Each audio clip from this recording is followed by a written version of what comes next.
Graphics এই শব্দটা আমরা অনেক সময় ব্যবহার করি যখন আমরা কম্পিউটার সংক্রান্ত বিভিন্ন কাজ করি।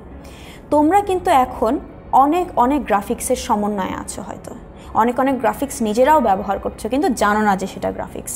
গ্রাফিক্স জিনিসটা কি? গ্রাফিক্স হচ্ছে এক ধরনের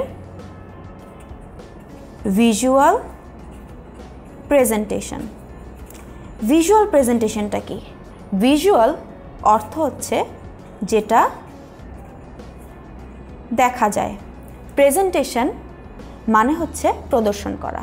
তাহলে গ্রাফিক্স কি? দেখা যায় এমন কিছু যদি আমি কম্পিউটার স্ক্রিনে প্রদর্শন করি সেটাকে বলা হবে গ্রাফিক্স।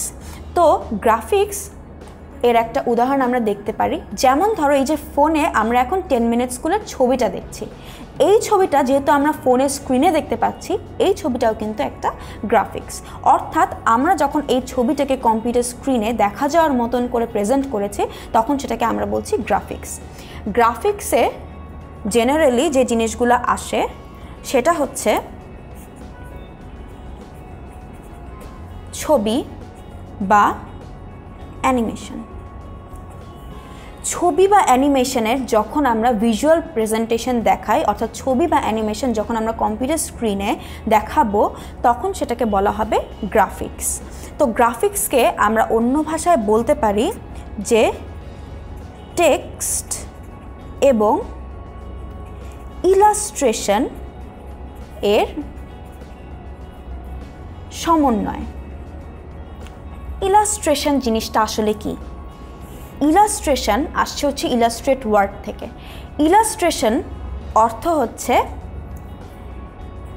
ডেকোরেশন। ডেকোরেশন অর্থ কি? ডেকোরেশন মানে হচ্ছে সাজানো। অর্থাৎ কোনো কিছুকে ইলাস্ট্রেট করার অর্থ হচ্ছে কোনো কিছুকে ডেকোরেট করা বা কোনো কিছুকে সাজানো। এখন ধরো আমাদের কাছে এই যে 10 মিনিট স্কুলের ছবিটা আছে, 10 মিনিট স্কুলে এখানে 10 মিনিট স্কুল লেখা, এই সার্কেলটা, তারপরে এই ছবিগুলো, এই পেন্সিল, এই পেন, তারপর নিচে এই লেখা, এই জিনিসগুলো যে আমি এনেছি এই ব্যাকগ্রাউন্ডটাতে, এগুলো হচ্ছে ইলাস্ট্রেশন। অর্থাৎ আমার কাছে একটা ব্যাকগ্রাউন্ড ছিল, সেই ব্যাকগ্রাউন্ডে আমি বিভিন্ন আইটেম বা বিভিন্ন অবজেক্ট এনেছি এবং অবজেক্ট এনে সেই ব্যাকগ্রাউন্ডটাকে ডেকোরেট করে আমি ফুল 10 মিনিট স্কুলের একটা গ্রাফিক্স রেডি করেছি।